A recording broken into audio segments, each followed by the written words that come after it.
Hughes, Temecula, March 6, 1999. Tape 1, Side 1. As I speak to you, beloved, I ask that you do not see a physical vehicle here. For there is only the beloved that is acknowledging the beloved itself. There is only one love here, the love that is I am that itself, that many of you are beginning to understand in its infinite beingness, is also known as the Christ. And when I talk about the Christ, beloved, please understand what I mean. The Christ is the anointed itself. It is the love that you are, beloved. It is the Son of the Father. All that is. The light of all that is, not a gender, little ones, not a gender. And yet encompasses all the gender, we may say, extant on this planet. How may I express to you in language that you will feel within your very heart? For it is not so much my language that I ask you to listen to. I ask you to feel. I ask you to feel who you really are. You are the beloved, little one.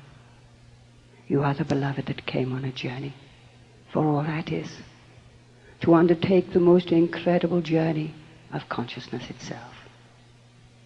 Even as I speak to you, I ask you to understand that the language I am using may at times be perhaps not in alignment with your language.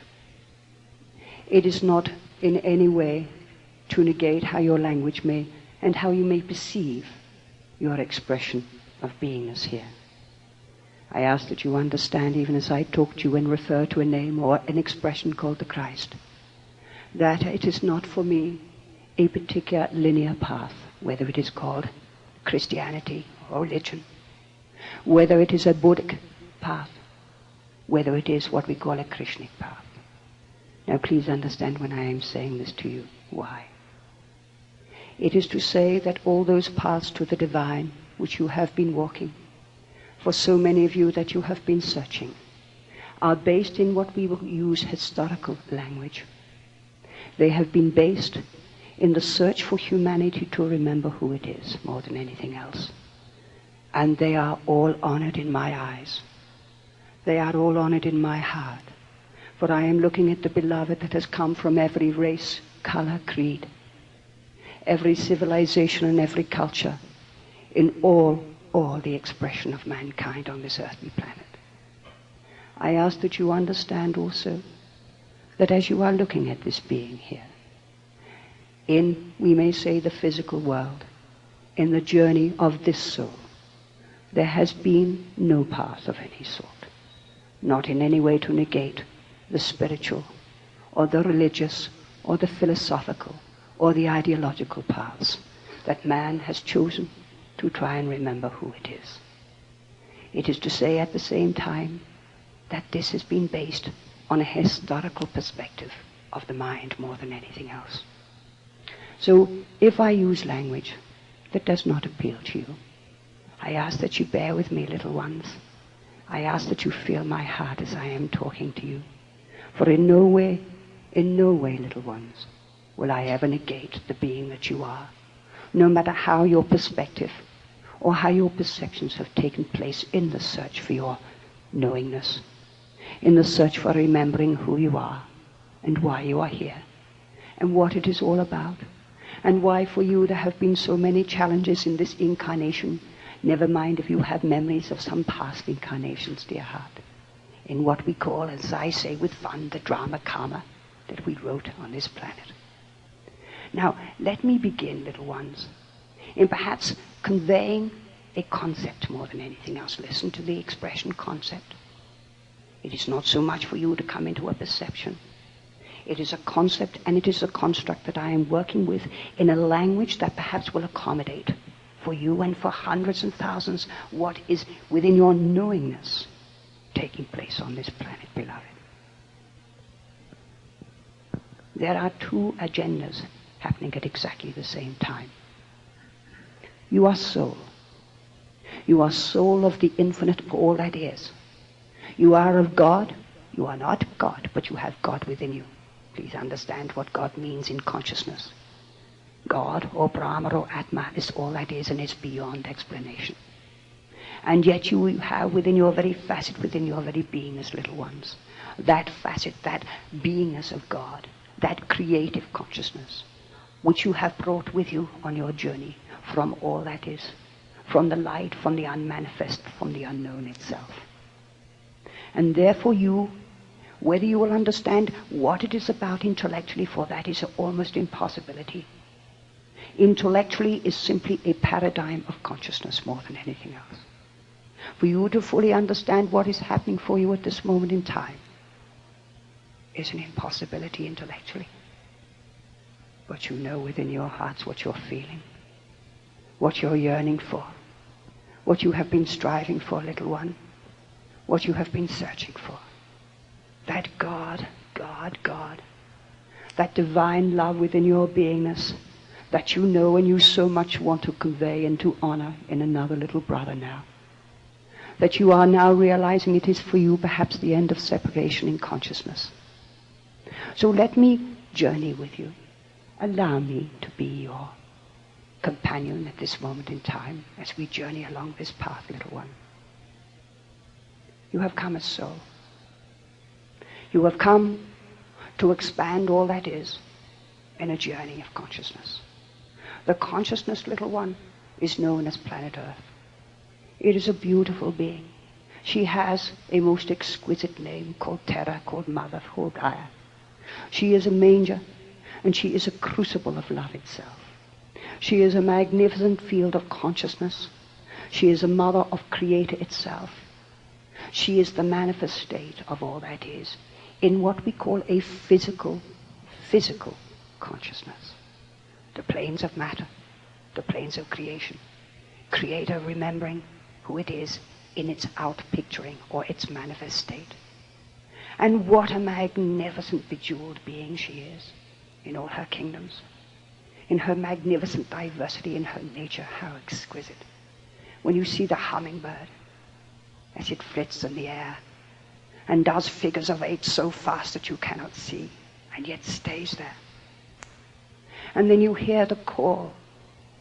You hear the call of the animals as they are calling. Even the wolf as it calls to the moon, and the dogs. You then see and you smell the fragrance of her beingness. Her lungs, her love, her verdant nature itself. Her creation called the plant, the vegetable kingdoms, that have given you such magnificent sustenance as a child in nature itself. The beautiful colors of her flowers, the smell, the perfume, the rose by many names.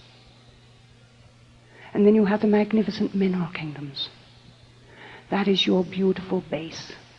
That is your firmness. That is your pyramid. That is your bejeweled facets that sing to your Creator and reflect back the music that comes in and always reflects to you many things. That is your receiver, your transmitter for all that is. As you would journey as a soul in consciousness, as you would journey into a creation that we will say, for this want of a better explanation, we will say, this sweet and precious earth, this part of a silver jewel, this golden crown, this heart set in the sea of creation itself. What did you do, little ones? You had a vision of love, as greater all that is. And the vision was to know who you were. The vision was to see an outpicturing of yourself in such diversity that it would be breathtaking for all of creation itself. And thus the creation presented through your love, through your all that is. And then you did something so beautiful. You then said, I'm going to feel my creation. I'm going to know my creation, Paul. I'm going to know what it's like to step down into this. Not just to be inert consciousness as what we call a nature cycle. Not just that. Yes, I'm going to be a repeat cycle, and I'm going to be called Mother. And I'm going to repeat, and I'm going to have spring, summer, autumn, winter. And yes, I will awaken and I will bud in the spring, and then I will start to flower in the summer.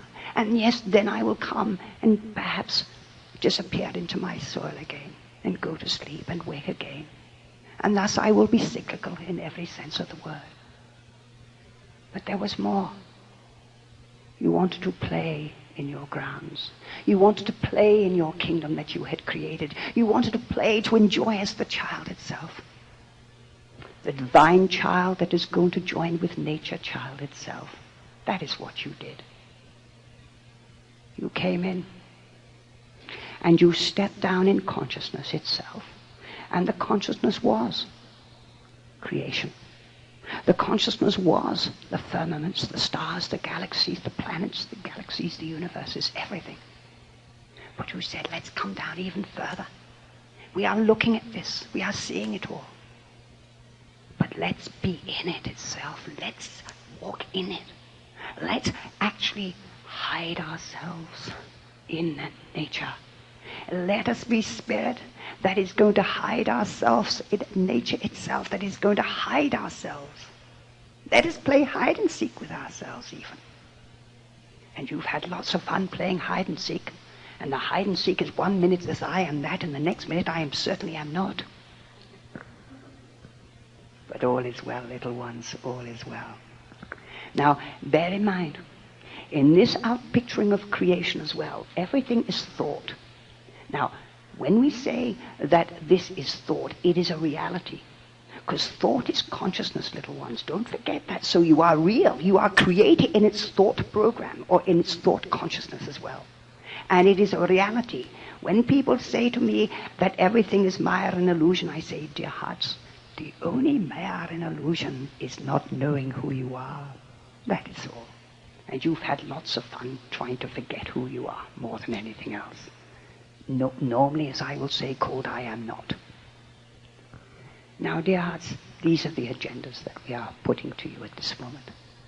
The agenda is that you have been on a journey for hundreds and thousands and probably billions of years of consciousness in a consciousness or in evolution that is known as humankind. Now, humankind is the highest form of the animal kingdom itself. Now, don't forget, the animal kingdom is a nature or cyclical being. The animal kingdom is the highest, what we call outpicturing for creator in its what we call testing zones. Now, please do not be upset when I use this expression. We may say that this is a manger, that this is a crèche to test for creator what it can actually do, how far it can outcreate itself, and how it can produce and what it can do with its consciousness itself.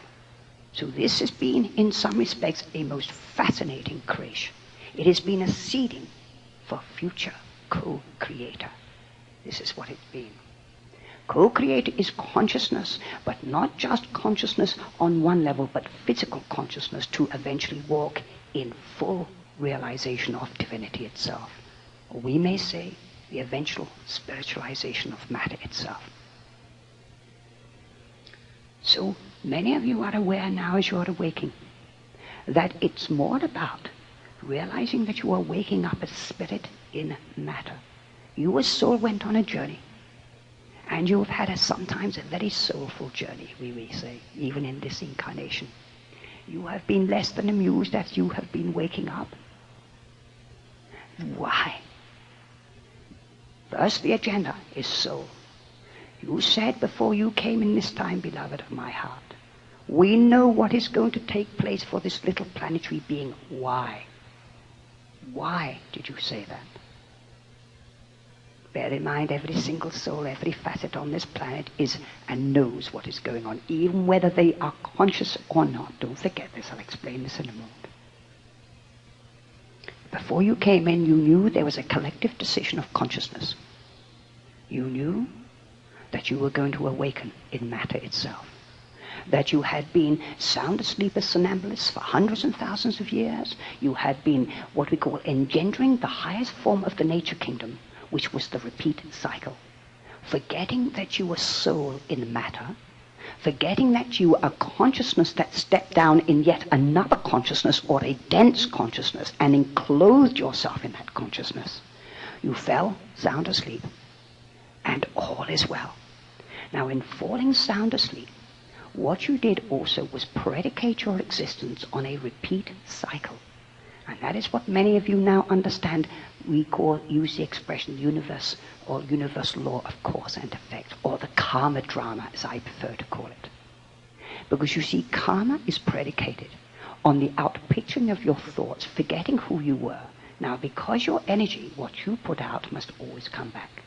So in assuming that you were just physical bodies, forgetting that you were actual souls on a journey and that you had come in for a specific agenda at a particular, we may say, a moment in cosmic time, you would fall asleep. You would become so engrossed in the playground, have such phenomenal fun in the playground, learn to feel in the playground, and even separate in your cowboys and Indians in the playground as well. Now, I know you understand what I'm saying here, little ones, very well. And this is undertaken what we call the drama in relationships, in your biological consciousness, where it has been based more on what we call survival instincts, survival of the fittest. Do you realize, little ones, that you even wrote work? You did the most amazing things. You developed a plastic card that you call money. Brilliant. And it's been in charge of you. And you have done something even more brilliant. And and I'm going to let you into a little secret, and I know you're going to have fun with me. You have just developed what we call a little informational bug called Y2K. Now, let me tell you what I know Y2K stands for. I'm going to give you two scenarios, one on a very physical level and one on your more expanded levels. On the physical level, you're giving yourselves the fright of your lives. Congratulations. Because you are ready to release the dense consciousness called fear. So you're doing it beautifully. And the probability you're just about to write 0 point as well, so even more congratulations. But let me tell you what I know Y2K means. There was a little brother who arrived on this planet nearly 2,000 years ago. His name was Joshua ben Joseph, or Lord Jesus, as many call him. And this little brother did something quite amazing. He was able to show the translation of matter. He was able to show, through a magnificent Christing or resurrection, to manifesting a higher consciousness of himself, waking up in matter. And he realized everybody outside of him was still sound asleep, because the separation was so mad that the souls had forgotten they were love here to journey. And of course they started to say, mine, not yours, and it became a massive separation. Instead of a beautiful love child, what we call a beautiful sun arriving as consciousness in diversity, it split off into separation. So 6 billion souls thought they were separate from each other, when in actual fact you are one love experiencing in this beautiful diversity itself. But when he started to awaken, and he started to express the most incredible love, and he was a being irradiated, he used the expression, you too can do as I, and more too. Y2K.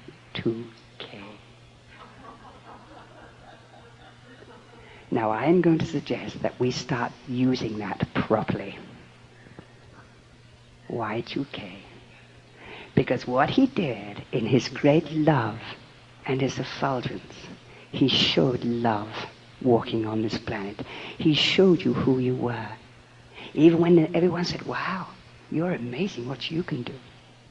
He said, you too can do as I. And more too. So we'll probably have M2 as well coming up as well. I thought I'd have a little fun with you. Now, beloved, let me just say what is happening. You have come in this time, and you have awoken, and you are loved. You knew hundreds and thousands of millions of you were going to come in this time.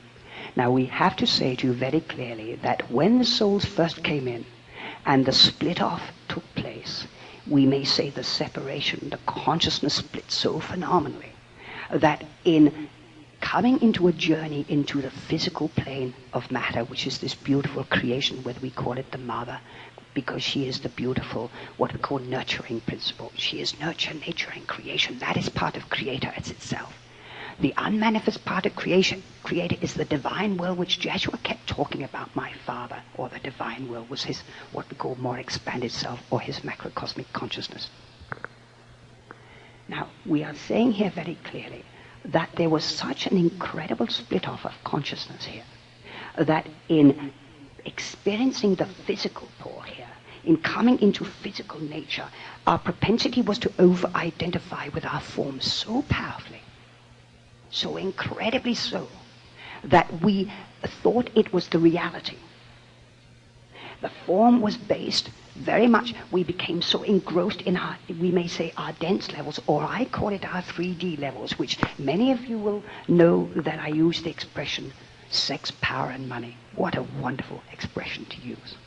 Because if you look at them all, even in this sophisticated, what we call incarnation now, it is always based, they are also constantly interrelated with each other. Now, when I say this, please understand, I am not being offensive here. I'm just saying in modern language where it's at this moment now. We have had to go through, in the incarnations in coming in here, Creator was not quite ready to awaken in matter fully. It's gone through different stages of its evolutionary process. But don't forget, this is a testing ground for what we call a species called human, which is going to be a divine species, fully divine. Now, you're divine on one level, but don't forget you step down into a creation called nature. The nature of creation is always based on repeat pattern or cyclical patterns in that respect, and it's always predicated on past, present, and future. That is what thought is in some respects. So you have been caught up, and you have literally been trapped in grids of thought, and you have also added to those grids of thought by your outpicturing of what you thought about yourself, what you have thought about others, your perceptions, and so it's been massive walls of dense consciousness. And that consciousness has become so strong that they are huge, huge walls of consciousness. They are so dense that they are having difficulty at the moment. Now, bear in mind, matter is consciousness. Thought is consciousness. So you are wading through massive, massive walls of collective outpicturing of thought forms that you in your separation have created, never mind nature in not knowing who it is yet, what it's about fully. Because nature in consciousness on one level is just sentient and what we call inert for creator. The creator said, I don't want just an inert creation. I want to feel my creation, so I'm going to slip into my creation and I'm going to experience myself through stepping down through my facets. I'm going to be a kaleidoscope on one level, but I'm going to appear to be fixed on another level. Do you follow me so far in what I'm saying? So that is when you came in. The result was that every single soul then outpictured its own journey over a period of time. So we have souls at every stage of its evolution in consciousness. Not one of you, we may say, is the same. Added to that, please understand, when you agreed to come into this original creation, when you originally agreed to step down, little ones, from your many universes of consciousness, from your many galaxies, you were sent in to undertake this experience for Creator. It was a phenomenal call for you to come in as representatives of your galaxies, your universes, your systems, it is unbelievable. So every single soul that came in, or facet, or sun consciousness that came in, you came in to represent huge universes that are beyond your realization, because you have been in a fixed thought form, and even trying to intellectualize it is almost impossible. So the result is, when you knew you were going to awaken this time, when you left your physical vehicles, we may say, or the consciousness of your physical vehicle, which has been very, very strong for you, and that's why your attachments with families, with relationships, with biological scenarios, with all those levels have been so strong, because basically, when you stepped down in consciousness, you also went into what we call a free fall. And the free fall has been an incredible, some will call it the fall, but what it has been is a pell-melling in consciousness to see how far you could go to experience. There is no judgment here, there's none. even though you've written scripts to try and remind yourselves to be good children and to perhaps be more loving in who you are with some of your, what we call religious or your spiritual scripts. I'm going to try and take it with you further here. What happened this time, you knew before you came in that what it was really about. Now, every time you left your physical body before, or what we call your monad, that was having an experience and sent in a facet for this human experience. For the human experience will eventually become a divine human. But every time you came in, or a facet of you came in, you then, when you left, you went, oh my God, this was what it was about. And they said, yes, it was. And you said, can I have another crack at it? And they said, well, let's get you perhaps more prepared. Some of you said, I don't want to come near here again. Oh boy. And some of you we had to drag in from the Atlantean evolution, never mind. And probably the Mauryan evolution, and probably beyond that. Some of you have been very loath to take another incarnation here. But this time we said, the game is up, dear heart. Creator is calling in everyone, and you have a fulfillment. You have a contract to fulfill as a spark of the divine that came here in the first place. Doesn't matter how we've written the most incredible scripts, and what an incredible script. The karma drama, as I call it, has been phenomenal. Once you wake up, there is no karma. The reason being, when you wake up as love, there is nothing then to learn about anymore. And some of you have said, I'm going home fast. Now, in coming in this time, some of you turned around and said, I want to wipe off my karma drama in one hit. You see, bear in mind your energy, what you put out, you must also balance. And this is what is taking place on earth now. You are all in the process of balancing your energy, or what you have put out in consciousness. You are now balancing it under the universal law of cause and effect. And there is no judgment, dear hearts. Please understand this. Even though we've given ourselves a few phenomenal frights in some of our religious scripts, as I always say, the only Armageddon is within, because you've been out picturing it. And some of you will continue to outpicture, and that's fine. This is again the choice to experience, even fear, everything. But you, my beloved hearts, you're here for a reason. You know unequivocally that you are love here. And yes, you have been perhaps challenged in that love. Now let's get the two agendas here. One is you are here to help the divinitization of a physical evolution known as humankind. The human species. So there is what we call a devolution for an evolution to take off. Now, we may say a wonderful dissolution is taking off on this planet as well. Because you are in the process of chaos on one level. Because it has to, everything that is of the old paradigm of consciousness must break down in order for you to recreate a new consciousness known as love itself. So you are in the process at the moment of dismantling in your very beings the old evolutionary principle called I am not, or the fixed program of separation itself. And I will call it fear. And fear has billions of labels. It's still called I am not. Now you are I am that. And now you are starting to embrace your child called I am not give it a bad time. Understand it with compassion and love, that all that happened was, we may say you got very engrossed in your three lower vortexes. That is what we call from the heart down, which was the energy of emotion, which is energy and motion itself. It is consciousness. That's what E equals MC squared means. All you wanted to do was experience it and see what it was like to get caught up in it. Literally get caught up in this web of consciousness. And now many of you are awakening to get out of it. But when I say get out of it, you are simply transcending it as you wake up. Listen to what I'm saying to you, masters. You are soul here. You've come here to awaken in matter itself. You've come to spiritualize matter. You've come to spiritualize a human evolution of form. Now the form is the humankind. It is a nature being. It is a nature being. And you have been preparing over hundreds and thousands of millions of years to do this, over many incarnations and what we call lifetimes or civilizations.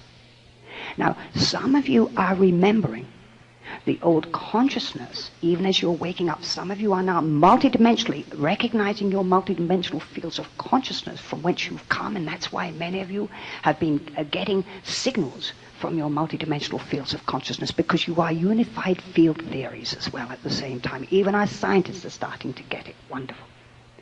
You are actually the chaos theory that Mendel brought, the unified field theory. You are it all. You have written so many scripts about yourself that you are to be congratulated for your diversity of language. It is unbelievable. In fact, the language has been so strong that you've forgotten that you were each other. And so, of course, you said, my language is right and your language is wrong. And that is why I'm always very tentative in the language that I use, because whatever I do, I'm damned if I don't, and I'm damned if I do. But all is well, because I know who I am, so I feel okay.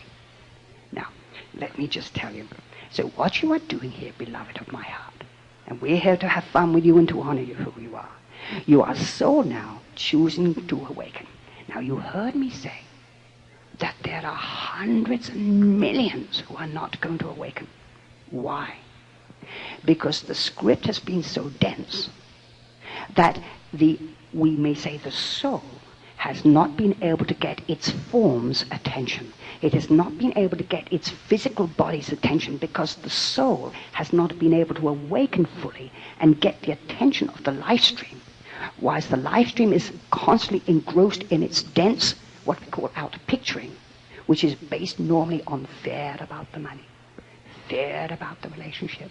When I use the word fear, I'm talking about attachment as well.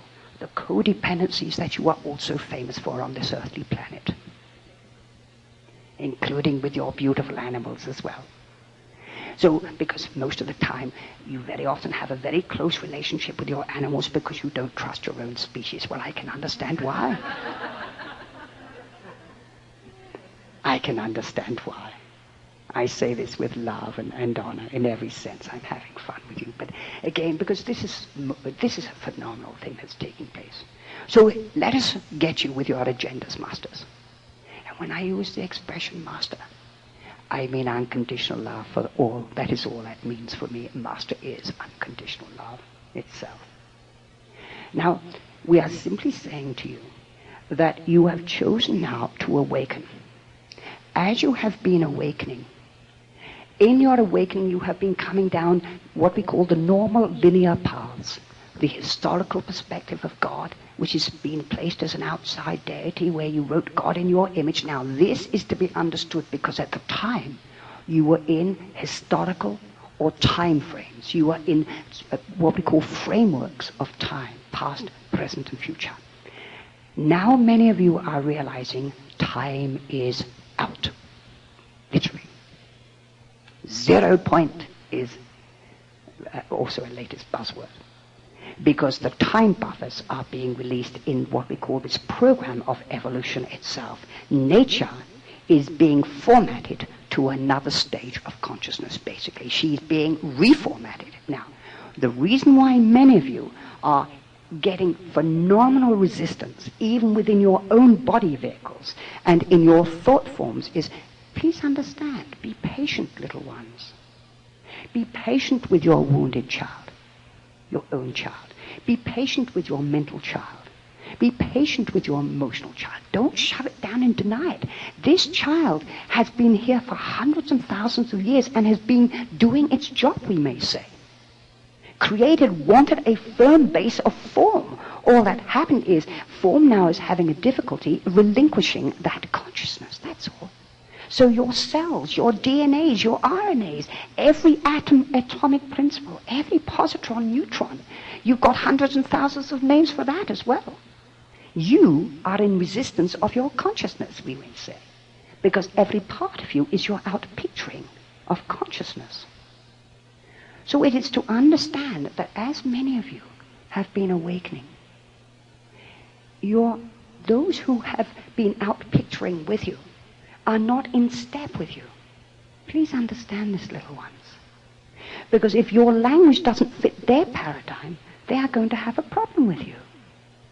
Because the paradigm even of spirituality, of spirit, or of God has been an outside picturing of outside deity worshipping God outside. This is to be honored because this was the only way at the time that the consciousness or the souls could be given assistance to stop them falling into lower free fall of density in what we call separation. Dear heart, are you all right, dear one? Are you warm enough, little one? All right, dear heart. We can get you something to keep you warm if you like, beloved. I hope to heat you up a little more as we go along. Okay. So what I'm saying to you, beloved, is that as you have been awakening, you have been talking a different language. You came in, beloved, not to go in what we call the old pattern. You came in to be, never mind what we call ghostbusters. You were going to be pattern busters. You were going to bust this whole consciousness wide open. And of course you weren't understood when you started to talk about things that your family, even in their consciousness, as they would outpicture what they thought God was because they'd inherited from their great-grandparents, their grandparents. What perfect example. And I only throw this as whether, my grandfather was a Lutheran, my father was a Lutheran, I'm a Lutheran, therefore, son, you're going to be a Lutheran. Do you understand what I'm saying here? This is not a negation or what we call a denial of the patterning at the time. That was the closest that consciousness could experience or understand the expression called God. We created God in our image and wrote thousands of scripts about Brahma, Atma, God, and we've called it everything because we outpictured it. And yes, there have been wonderful souls that have arrived on this planet slightly more expanded in consciousness that have displayed a certain openness in consciousness which everybody has been very attracted to because of their irradiated consciousness. So people have found them beautiful to listen to. And when these dear ones have left, because perhaps those dear ones who were listening to this expanded soul were not quite ready to take their own self-empowerment or to awaken, then wrote a script around them. Do you understand what I'm saying here, dear ones? And this is to be understood because this has been the historical consciousness that we've worked with. Even when beloved Moses came in, he was open and he, what we call, received direction from a higher consciousness. All that is, whether we call it Jehovah or Yahweh. And in that result, at the time there had to be a shift of consciousness. So, because at the time prior to Moses, the consciousness was what we call the worshipping of idols in such a way through the nature gods. That is not to be denied, but Creator knew that it had to start shifting consciousness. So there was a deliberate, what we call energy that was coming in, where Moses agreed that he would open up to a new consciousness or a more open consciousness to get people in a one, what we call God consciousness. The one God situation instead of many pantheons of gods. Now that was not wrong in the worshipping, but at the time it was a very primitive consciousness on one level, because we are more than just nature. We are more than the sun, the moon, the stars, and the planets. We are the beloved out of time and space as well. You are macrocosm, beloved of my heart. You're macrocosm. So, of course, they had to get your attention. You were souls, you had fallen sound asleep, and over the many civilizations, cultures, there was constant impetus to try and get things moving, to agitate a little, to get things going. Now, so, therefore what happened was, when Moses came in, he was a very strict authoritarian consciousness. And it was basically now be good children.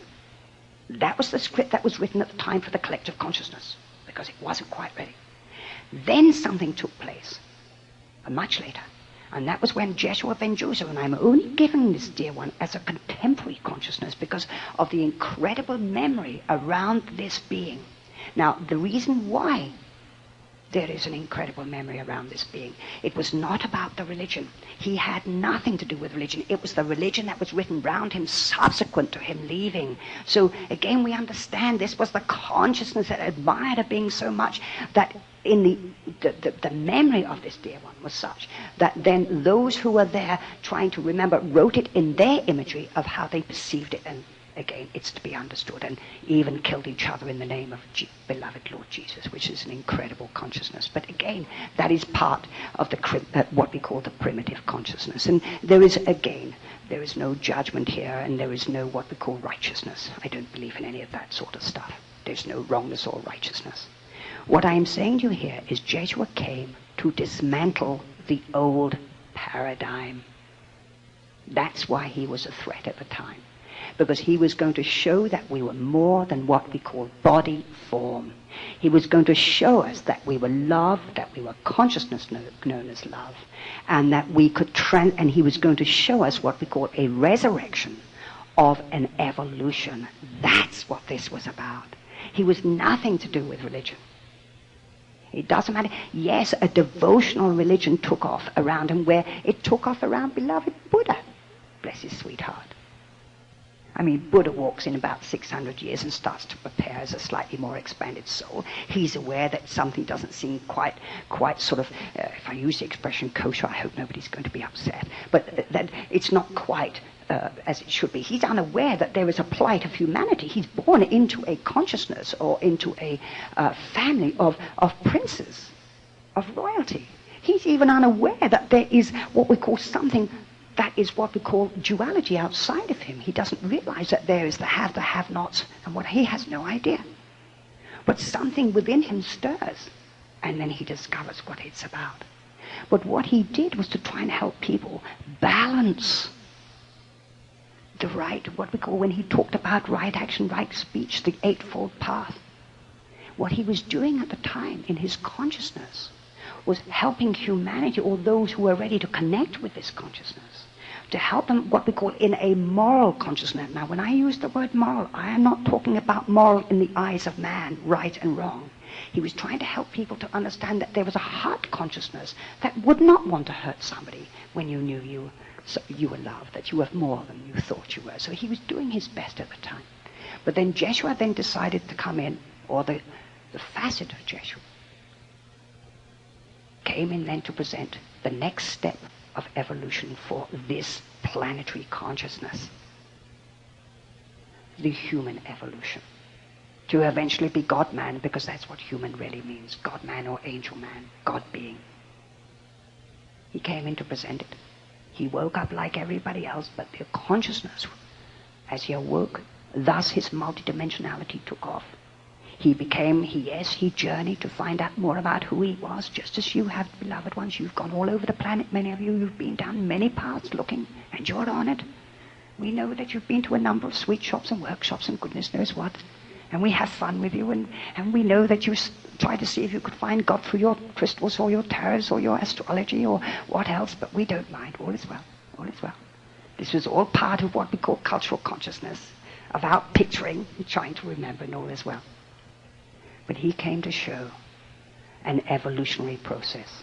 He came to show the translation of matter, of one consciousness of form, Alan, to the next stage. That's what this was about.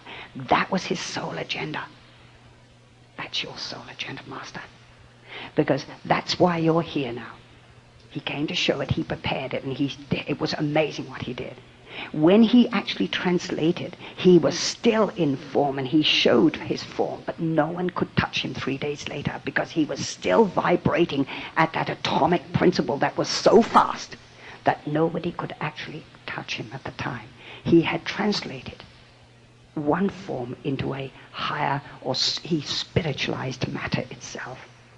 Now, there was another little brother in the last probably 50, 60 years who also started to search consciousness. And I'm going to mention this, dear one, because of an experience I had with him in what we call the multidimensional planes of consciousness.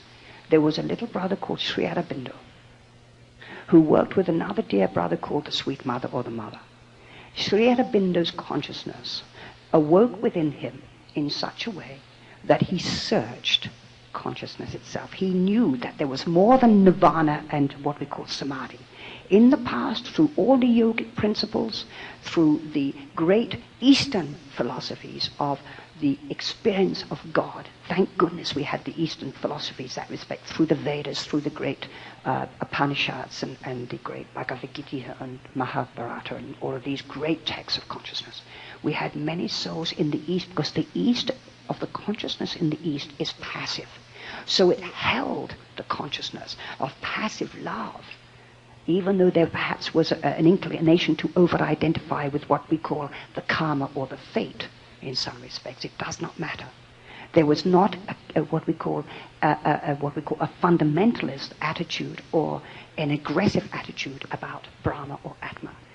Most of the time, as dear ones would search in the East for their divinity, they would come into sannyasin or what we call yogic principles where their search was nirvana, because they were looking for God and thought at the time, because they were still in history, that they had to get out of their bodies and eventually let it go.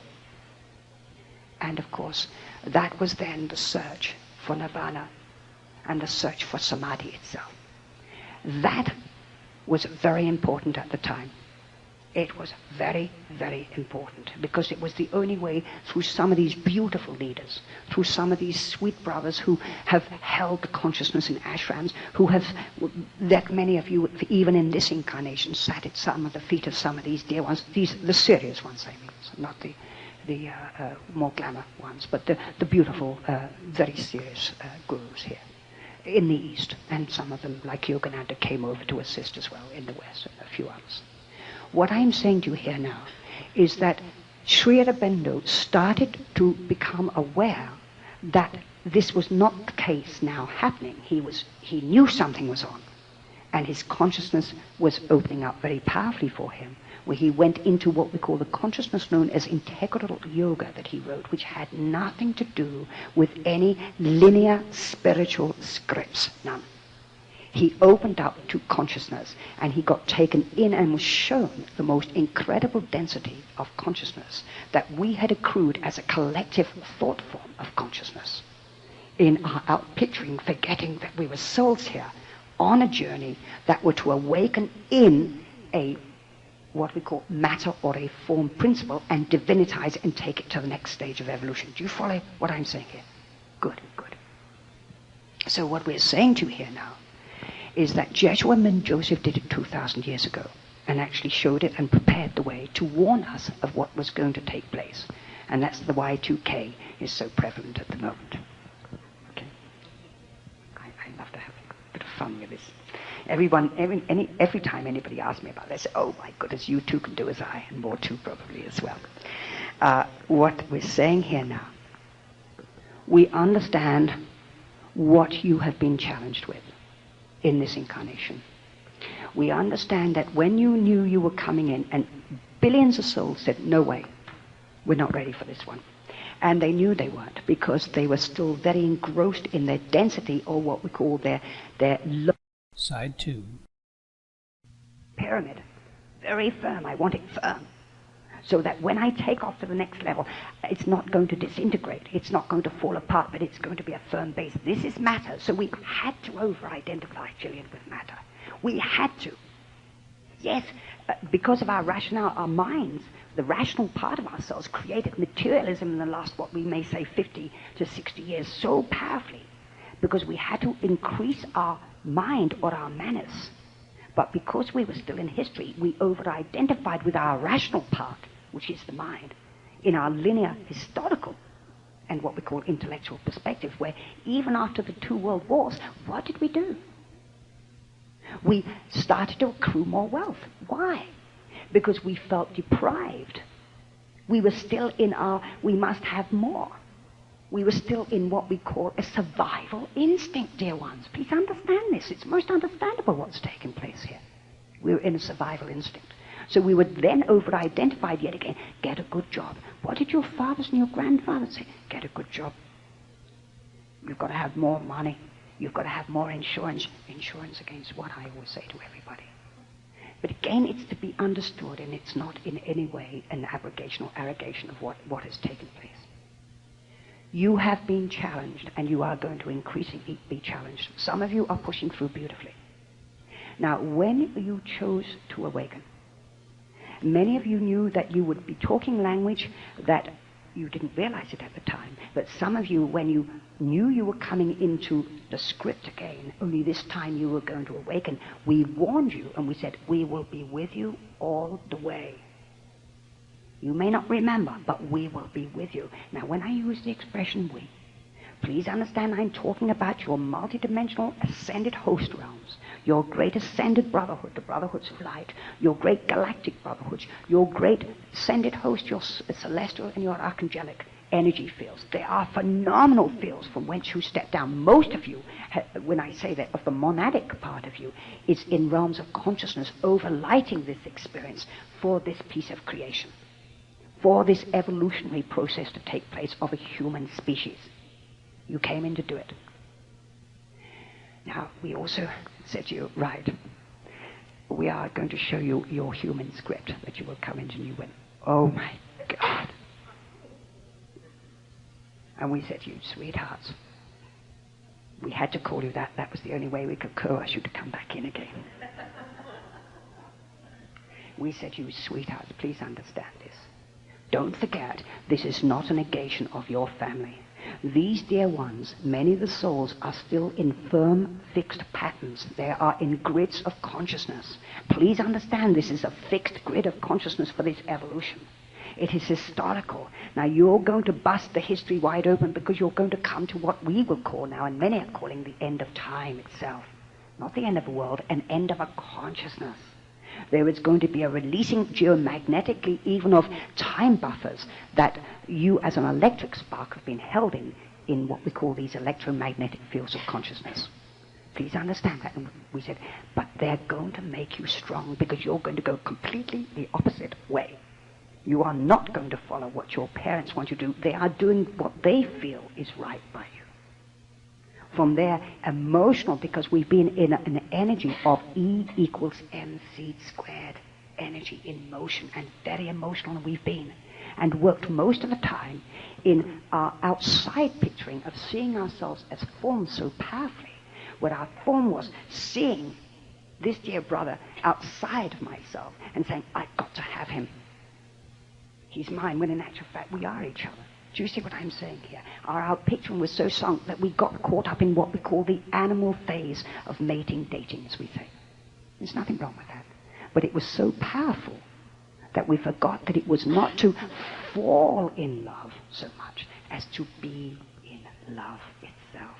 Falling in love, listen to that expression. So when you came in, the first some of you even queried your parentage. They were less than amused. Less than amused. But what we're saying to you is that you were going to be the square pegs in the round holes because you were not going to fit. Now, many of you said, we are going to do it in our own unique way. Every single being on this planet is now in a choice. And the choice is to reach full potential. Some of you are reaching what we call full potential. Now, how is this taking place? You can only reach what your soul has agreed to reach. Half of you are not aware of what we call your agenda. But the nitty-gritty of the agenda, little one, is to stay in the now and keep calling in the beloved to take command, calling in your greater thy will, thy will, thy will, thy will. Even though many of you don't have a clue, many come to me and say to me, what's my mission? What's my agenda? I say, sweetheart, your mission is to be unconditional love. Now let's get it going. Now, what happens to you most of the time? Challenge outside. And what challenges? Why? Because here you are vibrating slightly differently, and everybody around you is still in their third dimensional drama. They're still in historical consciousness so powerfully. And so for many of you, you've been challenged. When I say challenged, you knew that you were going to be the systems busters. You are going to break the system. So of course you're out of step with the system of what we call the old system. So there is a greater what we call resistance, because form, the consciousness of form, of matter, thinks that it is everything to do with outpicturing. It is everything to do about what we call relationships. It is about marrying and getting the right guy who's going to go into college so that you can get a good partner. Do you see what I'm saying? The old system, it's still there. So you are in the process at the moment. You're striding two-dimensional consciousness zones. You've got one foot in the third dimension, and most of you say, my God, I feel it very powerfully, and it feels stuck at times. And you've got one foot in what we call the next stage of consciousness, which part of it is your balancing or fourth consciousness, where many of you have been pushing through the healing of your male-female consciousness, whereby because of the overt consciousness of either one gender over another, or yang over yin. Yin has been deprived for hundreds and thousands of years, so Earth has been out of balance in some respects. And, have compassion for the soul that has come in as a male to try and push this one through, because he's been told, even in his gender, that he's in charge of Eve. Even in the religious scripts. My goodness, what you've done to write the most amazing scripts, to give yourselves a real tussle and a challenge. It's incredible what you've done. This is the collective script, dear heart. Nobody's to blame at all. We just wrote it and said, let's see if we can go into the pits. Let's see what we can do. We might even have a few pit stops on the way. But bear in mind, you cannot have peaks without valleys, and you cannot have valleys without peaks. You're in between this. You're in what we call the cloud of forgetting and the cloud of unknowing at this moment. Many of you said, I feel as if I'm in a void. I said, yes, you are. I said, but the bridge is firm. Why? I am is in charge, not you. It is only your minds and what we call your mind, the intellectual part, that says, but I can't, I should, I think, I ought, I must, or I am not. And I'm saying, no, no, no. You are I am that. That's simply waking up to its child called I am not and embracing it, facing it, embracing it, and stop worrying about it. Some of you are facing challenges now, and I'm very aware of it. I've had many dear ones, and we've had phone calls. It's non-stop. It's non-stop. Because many of you are in a process, and we must address this if this will help you and reassure you. Some of you are feeling very challenged even in your present partnerships, and we understand this. Because it normally happens that one partner is not awake, and maybe you are. That can be very, especially when you feel and you honor that partner. But I want you to remember the expression that Joshua Ben Joseph used some way back. Now, it is not to cause you pain or sorrow, it's to help you get some clarity here. It doesn't matter how some of the distortions took off in what we call the language around the Christ, because there is no question he presented a Christ consciousness so powerfully that it has permeated this planet no matter what was done as a Christ consciousness with reference to the name about Jesus. But to some he said, honor thy father and thy mother. There was a misunderstanding. He meant Father, Mother, God, because he knew this was a biological nature scenario and was simply form. It was not real on another level. He knew the soul was the reality. The soul is deathless, birthless. It is immortal. But he also knew that the form or the nature would eventually also be immortalized in due course. And when I say immortalized, he knew that life would wake up in matter. What we call life here, dear hearts, has not been life. It has been fear. It has been death. It has been horror. It has been terrifying. Why? Because of our survival instincts in the nature species. We have not been who, to thine own self be true, masters. Now, how many of you, and I know in your own hearts now you're realizing this, that half the time you were never truthful about how you felt in a relationship. And the reason being, the fear came up for you that you would lose that partner. Do you realize what I'm saying here? Because something wasn't resonating for you, but the reason why this would take place is because you forgot that you were loved. And you forgot that you are masculine and feminine within. You are not a split off male and female. You are masculine and feminine. You simply outpicture yourself as a male and a female in form for this human evolution, this Adamic species. And so what happened is, in forgetting about that you were the masculine and feminine grace, you went looking for your mate outside. And you went looking for your mate outside. And what was happening was, you were trying to remember who you were. You thought that you saw something in that person which attracted you immediately. And it was the law of attraction, like, looking at like, but it was you. You were remembering you, and you were remembering your beautiful feminine through the female outside, and you, Grace, remembering your male through the male outside. Do you see what I'm saying to you? So we wanted to possess each other's bodies, and we forgot what we were. We forgot what we were about. And because we forgot we were love, we wanted the love and approval outside of ourselves. This is what we use the expression codependency. And it was a massive, and that is still a massive drama. Because even for some of you now, it's not just the relationship with your lovers, it's also family scenarios. Now, I've been getting many dear ones coming to me who are in phenomenal turmoil at the moment, and we understand with compassion, with love and tenderness and support, not against any family.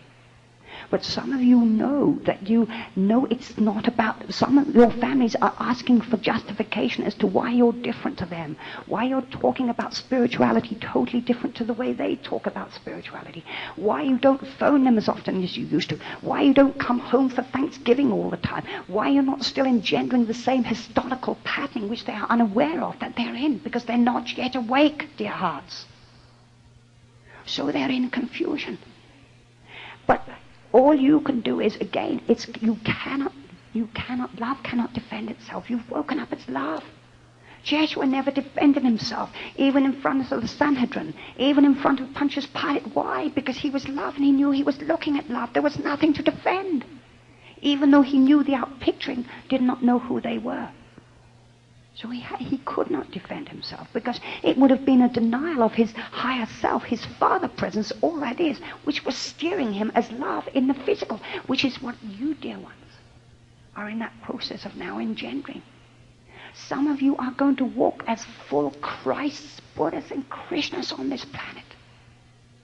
Some of you, yes, now this is important, I address it, and this is two things that I want to say that I am working with. Listen to the expression, I am, not me. That I am assisting through this consciousness here to help those. There are two levels. The first, and I hate to use that word level, because it really is so linear. It really is. The words, we created words that are so linear that we've lost the evocation of the symbol. Look at what the symbol used to mean to us. We evoke phenomenal energy when we look at symbols, but we bring it into a language or a word, and it's straight lines. There's no fluidity at all. It's just right angles all the time. It's linear. It's so intellectual. Words do not really state it. But what I'm saying is, some of you, the reason why you have been working through some of your relationships in your male-female, we may say, relationships, is so that instead of being together in a crucifixion based on historical you must, and even where the poor male is told he must be responsible to the female, and she must, and he has conjugal rights over her, even in some of the incredible scripts that were written, whereby he has a right over her body, which is a phenomenal distortion of consciousness.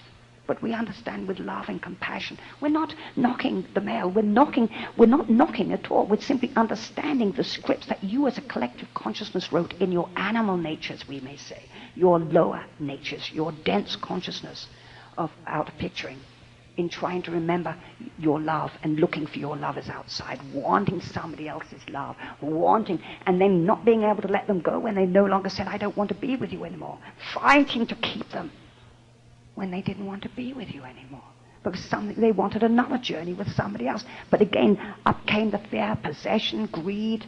The whole bit was phenomenal, based on our security. Look at the number of you who've been frightened to leave your relationships because of your security issues. Let's be honest about it, dear ones. Because it was an outpicturing that was so strong on this earthly planet. There is no judgment. It is understandable. But some of you now know you have no choice. Your higher selves are calling you so strongly for some of you. Some of you are now in a partnership where, yes, everything within you knows that some of you are going to have to leave that partnership, not in negation, not in denial of that brother, but in honor of who they really are. That they are the beloved here. And how are they going to awaken whilst you keep going into a codependency with them by not following your hearts? You see, this is one of the things I'm trying to help people realize. It is not what we call an abrogation of marriage. What we call marriage is called distortion on this planet, what we've called marriage. It was mostly based on security. It was always based on need. It was always based on codependency. It was always based on what we call programs of implementation from your parental and your generational pattern. You've imposed it on your children as well. To understand this, that this has been the historical perspective of history, past, present, and future. Now, you have literally come to the end of that consciousness, and that's why everything's opening up powerfully. Now, some of you have been experiencing, some of you have not been in relationships for years, because when you let go of an old relationship, whether it was a marriage or it was a lover or something, it was a very, very acrimonious consciousness at the time. There was a lot of pain and suffering around it. There was a lot of anger on both sides. There was a lot of, we call stuff. Your baggage was huge. Because one of the things is in looking and creating an image around somebody else that you thought would be your partner. When they didn't come up to your expectations, what did you do? You outpictured again and dumped on them, not realizing that you had created the image about them in the first place. And because they didn't come up to your expectations, rather than look at, hang on, what was it I was expecting? This was what I was looking for. You dumped outside on the little brother outside. This must be honored and understood. This was the emotion, the very dense emotions of feeling from our lower levels, from the heart down. Trying, even in our sexual relationship, we're the only animal species that's out of control. Do you know that? Do you realize that? The animal species cyclically mates. We don't. That, again, perhaps is an indictment of consciousness slipping very powerfully. But again, we understand, because it is a very tempting playground here. The carnal levels, the sensory desires are so, what we call, exciting. You like to taste of the forbidden fruit, as we will say. Even other people's forbidden fruit and all sorts of things. And all is well. And all is well. It has been, as I've always said to everybody, I feel that we should cancel the Oscars, because you guys have all got, the most amazing Oscars. More than that. Drama kings and queens, as I say. Script writers, you've taken the lot. The directors, the producers, the script writers, you've brought people into your scripts. You've pushed them out of your scripts. Some of you are still rewriting scripts and all as well. But the script now that you are rewriting is unconditional love. Some of you are going to choose to walk to engender for the human evolution. This is why I want to give two distinct scenarios here. Some of you know everything within your beingness. Some of the young people that are coming in on this planet at the moment, and some of you here now, are in a relationship where you are resonating with that brother very powerfully, where that brother is conscious, very powerfully conscious. But to say to you at the same time, just work together on balancing anything that you need to look at. You're assisting each other to balance your masculine and your feminine. Some are even coming in and actually choosing same partners, or what we call same-sex partners, to balance their masculine and their feminine. Now, when I talk about this, I am not talking about carnal levels. Because in due course, every single soul on this planet will transcend those levels as well. They're not going to do it this time, but some of you are doing it now. And this is the next part I want to say to you. First of all, to readdress, some of you now know, and everything within you knows, that you are choosing, and you know that you're going to have a partner in, or you are at the moment working with a partner where they are very conscious. You are very conscious, and you're there helping each other to what we call balance your masculine and your feminine, to support each other for a greater purpose. And at this moment in time, you are engendering what we call the golden consciousness, or what we call the golden age that will present for the next stage of evolution. Now, we know there are many souls coming in to do this, that many are conscious, and they are choosing to engender what we call the new evolutionary man, the Adam-Eve principle, as we say, the Adamic principle, which is a beautiful harmony of give and take, not in each other's face and in each other's space. Do you see what I'm saying? Where there is an honoring of each other's bodies. There is not a control mechanism of each other. You don't love me, otherwise you'd come to bed with me, and all this sort of jazz going on. That's gone on for years and years and years. Where there is no possessional, because love, sweet love, does not control another's body or threaten another's body. Sweet love does not emotionally dictate to somebody else.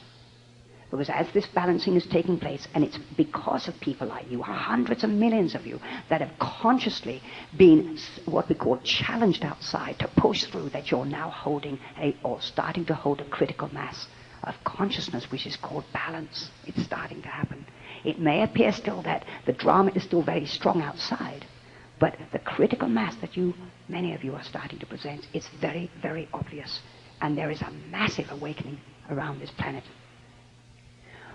The stage that I work with, and I will say this very clearly, is the stage, or when I say the stage, the consciousness of dear ones who have transcended the need for any form of desire or attachment, not just sexual desire. They have not negated it. They have pushed through those levels, and it is gone.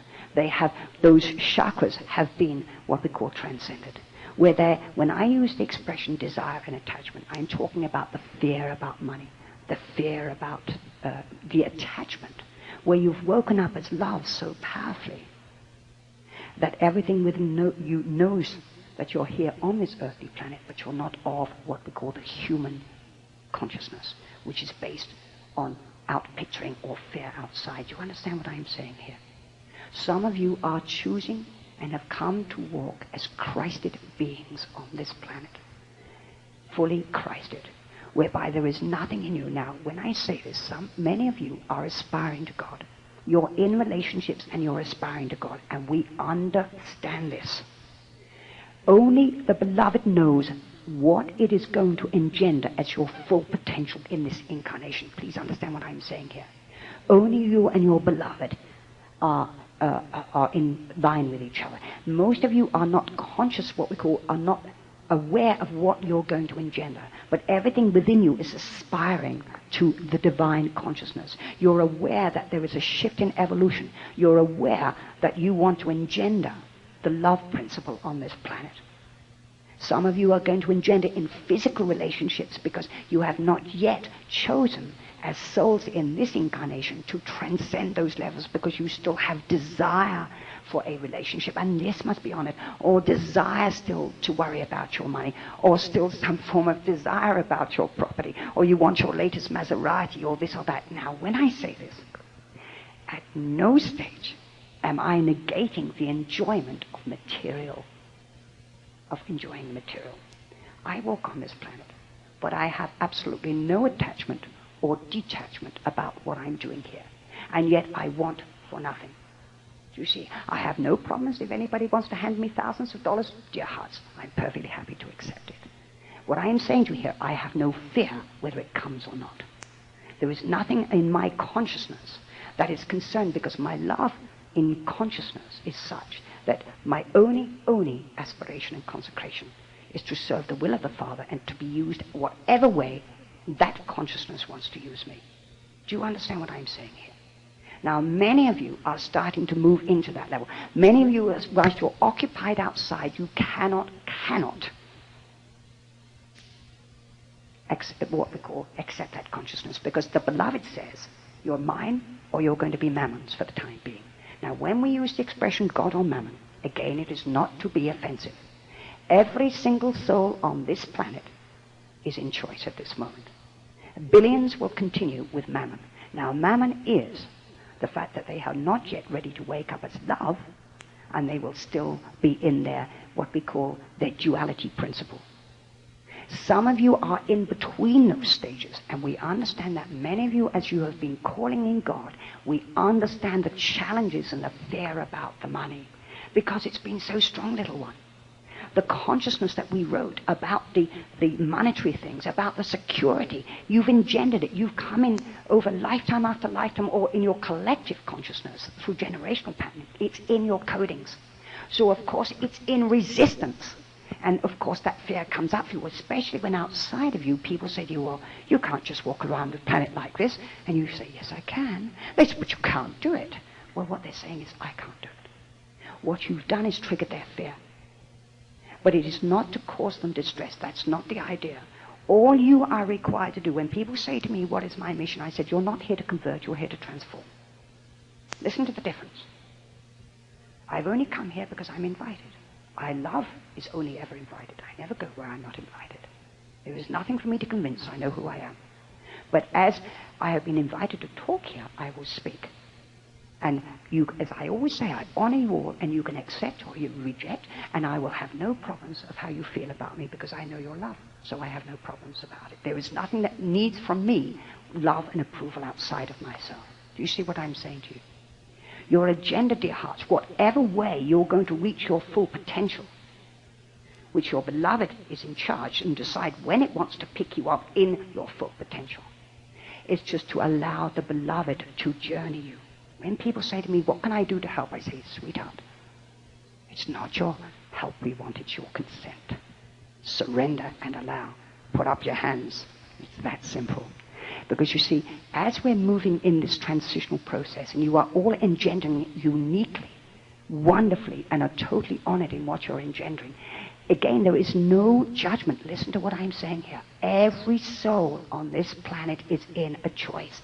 Creator is simply knows, and it knows through its souling and its facets what each soul is going to open up to.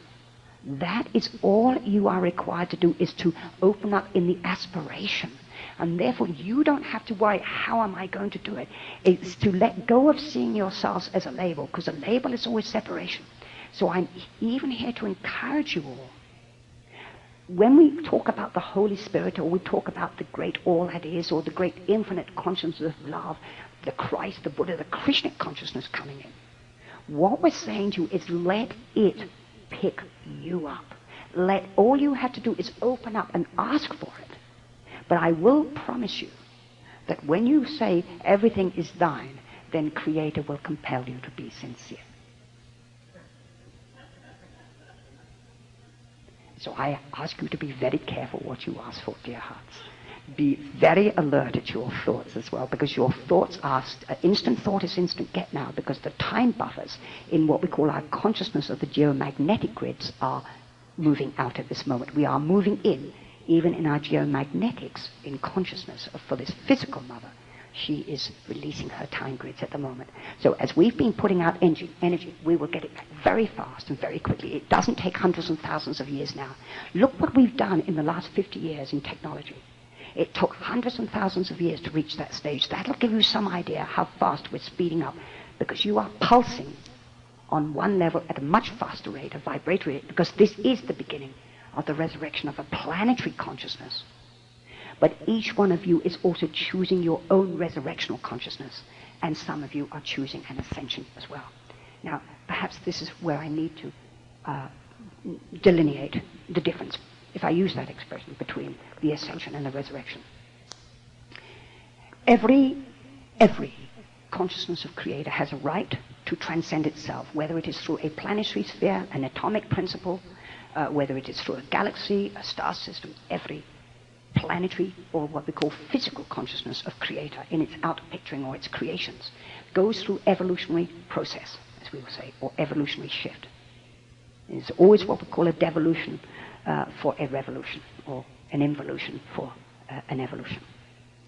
The mother at this moment in time is being assisted through a magnificent dispensation that is create and what we call coming into this planetary being at this moment through the beginning of the in-breath, or we are actually in between the in-breath and the out-breath. It is now actually arriving on this planet. This comes under some of the great texts in the metaphysical, or what we call the Eastern texts of Brahma, the breath of Brahma, the in-breath and the out-breath. And behind in every text, whether it is a religious script in the West, a philosophical script, or an Eastern script in the East, whether it's philosophical or spiritual or religious, there is always a fact behind every mythology, including our mystical schools, our texts with the Hopis, with some of the great Mayan texts and everything. There is always fact behind what we call the mythology involved, because it's based on that. Everyone knows, and it has been known in every text, that there will be a stage reached in consciousness here where we will shift and we will move into another, what we call, whether we call it the shift, whether we call it the resurrection, whether we call it the end times, whether we call it in some of our more fearful notions, the Armageddon. It's at the end of a consciousness, not the end of a world. This is a too precious planet for humanity to completely destroy. But what we are saying here is that we are aware now, you as a collective consciousness have awoken to the realization something is afoot. Very much afoot. That's why you've even created your Y2Ks and everything like that. You've done it beautifully to get a little, what we call, I'm here, I am, is all there is. And so when we say this, you must understand that only you can allow it to take place within you. Once this takes place, in between the in-breath and the out-breath of Brahma, as we say, or Atma, the mother is now receiving the necessary assistance, not through a normal geophysical shift that has happened in past scenarios through our scripts, where she has had, in what we call, cleared some of her evolutionary species because they were too dense to take the next step, because the separation and the density was too great, and Creator was not ready to pick it up. Creator is now ready to pick up this next evolutionary process.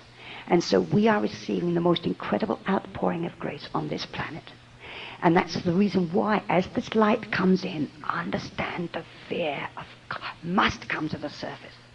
It has to be transmuted and balanced, little ones. It's understandable. There is no judgment. We're going to ask you, do not judge what is taking place. Don't judge yourselves, never mind any little brother outside of yourself. When people say to me, what can I do to assist this? I said, unconditional love, little ones. Be the unconditional love that you really are. Yes, we know the challenges are there. We know that the fear scripts are so powerful others won't understand you. But don't judge because they haven't yet woken up, that's all. They'll wake up. They're going to wake up more if you wake up. It only requires a few to wake up for what we call the ripple effect to take place. And many of you, because you have been grappling and doing everything you can to work through in some of your workshops, letting go of what we call the rebirthing, the wounded child and everything, you've been doing phenomenal work. You've been talking about love. You're into holistic concepts. You're doing all sorts of things. But one thing I will say to you and share with you, and it's so powerful that I convey this to you. Let go of the labels. Labels always say I'm more important than somebody else. Do you see what I'm saying to you? Even in your present scripts of what we call metaphysics or holistic, what we call scripts, in the realization you're waking up as whole beings and you're bringing your parts together now. Because we are bringing, one sun is waking up here on this planet for the mother to birth the Christ. This is the son that's going to be birthed in due course. But you're all doing it and playing your part uniquely. You cannot play somebody else's part, emotionally or any other way. All you can do is let the beloved use you. When people say to me, I'm going to be a healer, or I say, sweetheart, dear hearts, you mean you're healing yourselves? Do you see what I'm saying to you? This is, in any way, I'm not being facetious here. I'm trying to get you to realize I am is the greatest word that you can say. When you realize everybody is I am, then you will never see anything as I am not. This is what we're saying to you. It's to let the beloved use you and present the gifts, which are the gifts of the Holy Spirit that are talked about in some of the scripts. Because it's not what you do. It's not what you say. It's the consciousness. It's irradiating you. It is the Christ. When Jesus said, and they said to him, my goodness, you're doing the most amazing thing. He said, it is the Father within me. At no time did he say it's me, the little me, the 3 me levels. He knew that he was in a human evolution. He was a human ego, and he was surrendering that ego. The ego, or what we call the distorted ego, was me, me, me. Why don't you love me anymore? And I'm, the fear, the small me is the separated being. The 3 me levels, as I call it. But the true I am is all that is working through you as the Holy Spirit, through the great consciousness of the feminine, which is feminine, the Shakti is working in you at this moment. And all you are required to do, don't decide what am I going to do. All your, in your desire to serve the beloved, many of you want to serve the beloved, you want to do anything you can. And we're saying to you, lop your heads off. Let the beloved come in, because the head is always based on I can't, I should, I think, I ought, I must, and it's past, present, and future, and we're saying it won't work for you. You can't grab an old paradigm. Let the beloved, you see, when you open up to your hearts, you'll do everything you'd love to do. All that stops you doing it is your fear about how am I going to manage? Will somebody approve? I'm frightened of what? Do you see what I'm saying to you, little ones? Now, the heart is love. I always say to people, what would you love to do? And they say, well, I say, go for it. Because I said, all you have to do is, I said, what more beautiful than to have people who love what they're doing on this planet? We'll get this, everybody awoken so fast. It'll be a massive virus of love. When I talk about a massive virus, I'm talking about an expanded, transcendent virus, not what we call a lower chakra virus, as we will say. I say this with love and understanding. We're simply saying this to you, that the greatest gift when you say, what can I do to help? What can I do? I say, surrender. You know, as the energy is coming in, Maestro, understand that the form is in resistance. That's why you're playing a part, little one. The part is, we're all playing unique parts, no more, no less. So one of us is playing the part where our form, our physical vehicle, is just going through hell. Why? The soul's saying, you can't do this to me, I don't recognize you. And the beloved's saying, I'm here, I'm here. Keep saying, I'm here, little one. Keep saying it, Maestro. All that's happening is you are transcending and translating what we call cellular levels. It's in resistance, that's all. It's been accrued for hundreds and thousands of years, millions. And it does not, because it's form. It's a consciousness that doesn't recognize the light. That's all. And so you've agreed to play this beautiful part. So keep calling in the beloved. The beloved is called I am. Jeshua and Joseph only ever called in the I am presence. I and my Father are one. So we're saying to you, darlings, beloved of our hearts, sweethearts that you are, because you are so beautiful. Well, you are brave souls indeed to have come into this one. Absolutely brave. And I say that because many souls said, no way. In fact, I know that some souls who come in subsequently said, we'll come in when we feel that it's, the water's a little bit smoother. I know one dear brother whose son told her that he came in deliberately much later because he said, Mum, you're going to do the hard work. I'm going to come in on your coattails. And it's understandable. We don't need to see it that way. You came in as what we call divine warriors. You came in to play this part. You came in because of who you are, because of the incredible souls that you are, that you came in to help an evolutionary process take place and at the same time expand your souling to yet a more expanded consciousness. Some of you will not walk back into this incarnation again because you are choosing. There is no requirement for you. Why? Many of you have said, I don't need, not in fear. Not in fear. But you've realized your love here, and so there's nothing that attracts you anymore to want somebody else to tell you that anymore. Or to reinforce it. And your love is such that you are not concerned about your body. You know, Jesus even turned around and said, think not for your body, for what you shall eat, for what you shall drink, or who shall be with you. But seek ye first the kingdom within. Your love walking on this planet. And it doesn't matter how it will present, just open up to it. That's all you've got to do. That's all we're encouraging you to do. And let the beloved use you. Don't dictate to the beloved. Because it's your mind dictating. So opening up your hearts and say, beloved of my heart, my soul, my love, my life, take command, Alan, of every particle of my being. It'll all happen. And even when you're being challenged by a brother in maybe in a family relationship or even some more personal relationship, don't try and mix it from an intellectual point of view. When they say, but I don't understand where you're coming from, and you create, don't mix it. Ask the beloved to speak through you. You don't have to tell them unless they ask you. That's the greatest transformation. It is not to tell people they're right and wrong. It doesn't exist. When you're love, there's no duality. Step back from your fear. Step back from your dualized principles of right and wrong. Step back from mine, I'm right, you're wrong. And even step back from your own duality when you become fragmented in yourself and you're in some confusion in some relationship with somebody, or you've had an argument or some form of misunderstanding. Don't worry about it. Step back from it and say, hey, everything's fine. They're the beloved here. Look at the beloved in front of you. Go beyond the physical vehicle, little ones. See the beloved Christ. There's only one spark of love here. There's only one sun, one light here. One soul, one journeyer. And it is the journeyer known as the unity child. Play with your child of love.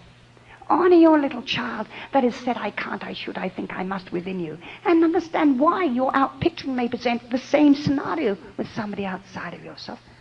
Don't mix it. There's no need to. Look at the beloved in front of you and just say, Father, or beloved of my heart, Take command here. What do I say? Speak through me. Beloved, I am presence. Take command. I am. Before Paul was, I am. Before Grace was, I am. Before Gillian was, I am. Do you see what I'm saying here? Joshua said that. And I'm not, because I'm referring to Joshua, because he's perhaps the most contemporary of consciousness that presented a Christ for us. I'm not into religion. I never was. I was awoke and direct. I didn't need any intermediary. And I'm saying to everybody, let go of worrying about going to the next psychic, the next channel, or this or that. Now, all that's happening is everybody's opening up to their higher selves and everything. It's marvelous. And some people are presenting gifts. But the thing is, I'm saying to all of you, go direct to the chairman. You don't need any intermediary anymore. It's like going to another priest again, or another vicar, or another minister. No, dear heart. Talk direct to your beloved. The beloved is here. It's here. It's walking amongst you now. And it's the love within your hearts, little ones. It's the divine I am itself.